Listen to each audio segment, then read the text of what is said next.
မင်္ဂလာပါ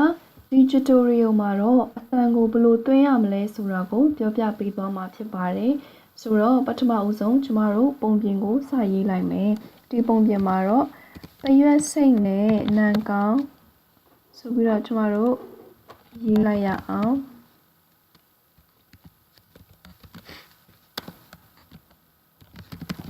နံကောင်းနောက်တစ်မျက်နှာစာရေးဖို့ရန်အတွက်အပေါင်းလက္ခဏာနဲ့ဒီအသစ်ဆိုတဲ့အကွက်လေးကိုနှိပ်လိုက်လို့ရှိရင်နံကောင်းဆိုတဲ့စာလုံးက database ထဲမှာမရှိဘူးဆိုပြီးတော့ကျမတို့ကိုပြောလာပါလိမ့်မယ်ဆိုတော့ဒီနံကောင်းဆိုတဲ့စာလုံးကိုကျမတို့ database ထဲမှာထည့်ချင်တဲ့အတွက်ကြောင့်မို့လို့အစိမ်းရောင်ခလုတ်လေးကိုနှိပ်လိုက်လို့ရှိရင်နံကောင်းအတွက်ဝါစင်ကကိုခွဲပေးရမယ်စာမျက်နှာသို့ရောက်သွားမှာဖြစ်တယ်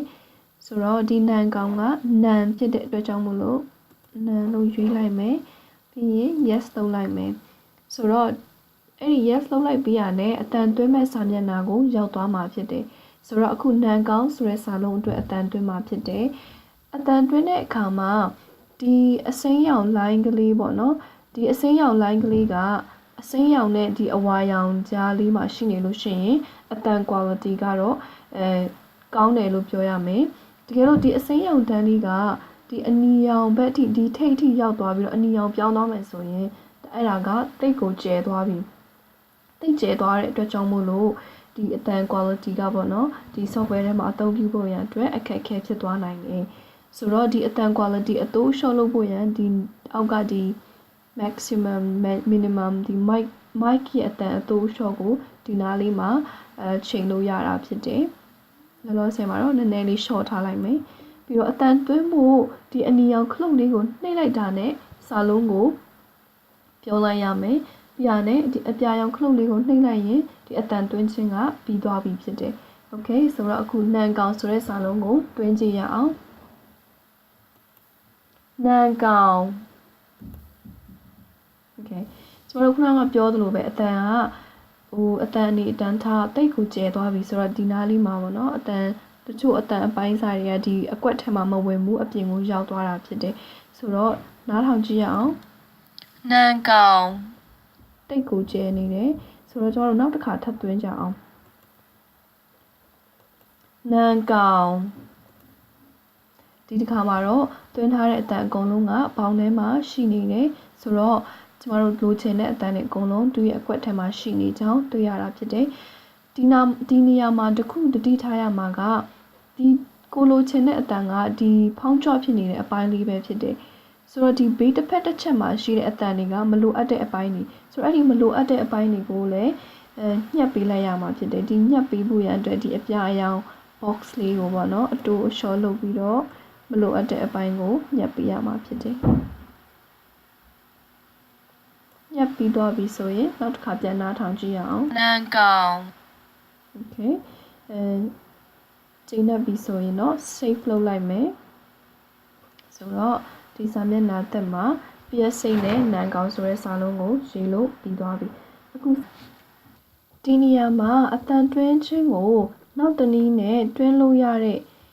ဟာလေးကိုပြောပြချင်ပါတယ်ဆိုတော့ကျမတို့ settings ကိုတွားလိုက်မယ်ပြီးရင်ဗဟိုစာမျက်နှာကိုပြန်သွားပြီးအောက်ကိုနည်းနည်းလေးဆင်းလိုက်လို့ရှိရင်ဒီခလုတ်လေးပေါ့နော်ထည့်ထားတဲ့စာလုံးများကို edit လုပ်မယ်ဆိုတဲ့ခလုတ်လေးကိုနှိပ်လိုက်လို့ရှိရင်ပုံစံမျိုးစုံနဲ့အတန်ကိုတွင်းလို့ရတယ် edit လုပ်လို့ရတယ် delete လုပ်လို့ရတယ်ဒီခလုတ်လေးတွေကိုတွေ့ရမှာဖြစ်တယ်ဆိုတော့ပထမဆုံးကစာလုံးထည့်လို့ရတဲ့ခလုတ်ဒုတိယကစာလုံးရဲ့အချက်လက်ဥပမာခုနကလိုဝါစင်ကထည့်ထားတာမှားသွားလို့ရှိရင်ပြန်သွားပြင်လို့ရတယ်ဒါကစာလုံးရဲ့အတန်ကို edit လုပ်လို့ရတယ်ပြီးတော့ဒီဟာကစာလုံးတစ်လုံးရဲ့အတန်ပေါ့နော်သူရဲ့အတန်နောက်အတန်ပုံစံတစ်မျိုးနဲ့ထပ်သွင်းလို့ရတဲ့အရာလေးဖြစ်တယ်ပေါ့နော်ဒီဗီဒီယိုဒီမှာတော့ဒီဟာလေးကိုဘယ်လိုသုံးရမလဲဆိုတော့ကိုပြောပြပေးချင်ပါတယ်ဆိုတော့ဒီဟာကို click လုပ်လိုက်မယ်ပြီးရင်ကိုသွင်းစင်တဲ့စာလုံးရဲ့အတန်စာလုံးကိုရေးလိုက်မယ်ဆိုတော့မင်္ဂလာပါဆိုတဲ့စာလုံးကိုကျမတို့နောက်အတန်ပုံစံတစ်မျိုးနဲ့တွင်းကြည့်ရအောင် tick လုပ်လိုက်မယ်ပြီးရင် okay မင်္ဂလာပါဆိုတဲ့စာလုံးက database ထဲမှာအတန်ကရှိပြီးသားအတန်ကိုနားထောင်ကြည့်အောင်မင်္ဂလာပါဆိုတော့အတန်ကတိုးတိုးနဲ့ပုံမှန်အတန်လေးပေါ့နော်ဆိုတော့ ဒီအခုနောက်တစ်ခါတွင်းမဲ့အတန်ကိုကျတော့ကျမတို့နည်းနည်းလေးစိတ်လှုပ်ရှားတဲ့အတန်လေးနဲ့တွင်းမယ်နည်းနည်းအာမီဒိတ်လိုမျိုးအတန်နဲ့တွင်းမှာဖြစ်တဲ့အတွက်ကြောင့်မို့လို့ဝါစင်ကမှာအာမီဒိတ်လို့ရွေးလိုက်မယ်ပြီးရင်စင်ရောင်ခလုတ်လေးကိုနှိပ်လိုက်မယ်ပြီးရင်ဒီမင်္ဂလာပါဆိုတဲ့အတန်ကိုတွင်းလို့ရသွားပြီဆိုတော့အခုအတန်တွင်းလိုက်ရအောင်မင်္ဂလာပါအတန်ကနည်းနည်းလေးကျဲသွားတဲ့အတွက်ကြောင့်မို့လို့နောက်တစ်ခါထပ်တွင်းရအောင်မင်္ဂလာပါ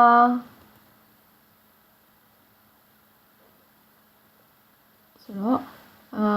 ရသွားပြီမလိုတဲ့အပိုင်းကိုကျမတို့ညှက်လိုက်မယ်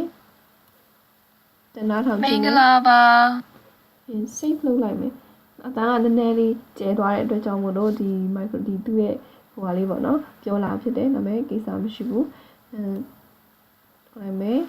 ပြီးရင်ခုနကကျမတို့ရေးထားတဲ့ spoon ပြင်ကိုတွားရအောင်ပြီးရစိတ်နဲ့နှမ်းကောင်းပြီးတော့ဒီမင်္ဂလာပါပြီးရစိတ်ဆိုတဲ့နေရာကို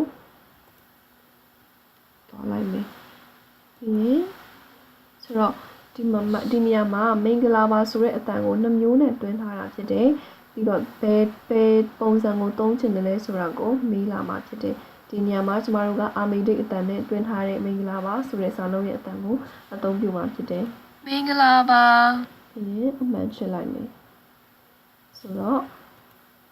နောက်တစ်ခုကိုတွားမယ်ပုံပြင်ကို finish and save လုပ်လိုက်မယ်ပြီးရင်တွင်းထားတဲ့အတန်ကိုနားထောင်ကြည့်ရအောင်ပရွက်စိတ်နဲ့နန်းကောင်မင်္ဂလာပါပရွက်စိတ်ဆိုတော့ကျမတို့မင်္ဂလာပါပရွက်လိုပုံစံမျိုးနဲ့2မျိုးနဲ့ပေါ့နော်တွင်းလို့ရတာကိုတွေ့ရမှာဖြစ်ပါတယ်